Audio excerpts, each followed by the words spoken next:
हाल ही में एक घटना हुई है नोएडा में, जिसमें कि एक छोटी बच्ची के साथ डिजिटल रेप हुआ है। तो आज इसके बारे में जानते हैं कि डिजिटल रेप है क्या और ये रेप से डिफरेंट कैसे है। तो जो डिजिटल रेप है, बहुत लोगों को इसका कॉन्सेप्ट अभी तक क्लियर नहीं हो पाया, क्योंकि डिजिटल रेप सुनने में ऐसा लगता है कि कोई ऑनलाइन असॉल्ट का केस होगा, या फिर ऑनलाइन हरेसमेंट वगैरह, या ऑनलाइन कोई इनअप्रोप्रिएट थिंग शेयरिंग है, उसको डिजिटल रेप बोलेंगे। लेकिन ऐसा बिल्कुल भी नहीं है। डिजिटल रेप बेसिकली दो वर्ड से मिलके बना है, डिजिट और प्लस रेप। तो डिजिट का जो एक इंग्लिश डिक्शनरी में जो मीनिंग होता है डिजिट का, एक तो मैथमेटिकल डिजिट से होता है, लेकिन दूसरा एक मीनिंग जो होता है वो हमारे फिंगर्स या थम्स या टोज को भी हम डिजिट्स, उसकी मीनिंग भी डिजिट दिया हुआ है। तो बेसिकली डिजिटल रेप का मतलब ये है कि किसी भी व्यक्ति को, चूँकि ये जो टर्म है डिजिटल रेप, ये न्यूट्रल है, मतलब जेंडर स्पेसिफिक नहीं है, न्यूट्रल है।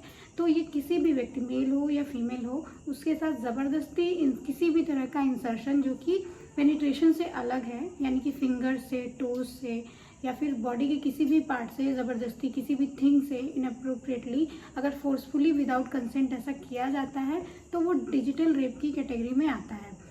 अब बात कर लेते हैं कि डिजिटल रेप में पनिशमेंट का प्रावधान क्या है। तो बेसिकली 2012 से पहले डिजिटल रेप जैसा कोई वर्ड नहीं था। ये वर्ड आया है जब 2012 में निर्भया कांड हुआ था, उसके बाद से डिजिटल रेप जैसा कॉन्सेप्ट आया। और इसमें क्या है, पनिशमेंट का जो प्रावधान है वो पॉक्सो एक्ट के अंदर, क्योंकि इसमें जो छोटे बच्चे हैं, चाइल्ड की कैटेगरी में आते हैं, according to POCSO act below 18 year के जो लोग हैं वो चाइल्ड की कैटेगरी में आएंगे। तो उनके लिए पनिशमेंट का प्रावधान अलग है, और जो उनसे बड़े हैं यानी कि अबव 18 है, उनके लिए पनिशमेंट का प्रावधान अलग है। तो डिजिटल रेप की भी पनिशमेंट जो है वो लगभग सेम है। इसमें थोड़ा बहुत कम या ज़्यादा हो सकता है, क्योंकि दोनों ही बहुत ही ज़्यादा हीनियस क्राइम है।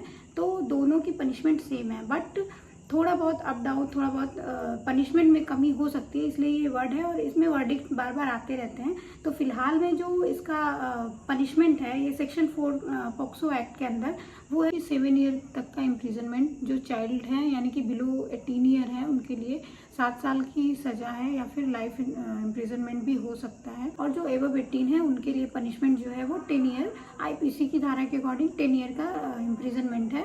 और अगर ये क्राइम बहुत ज़्यादा सीवियर है, तो उस केस में लाइफ इम्प्रिजनमेंट भी हो सकता है।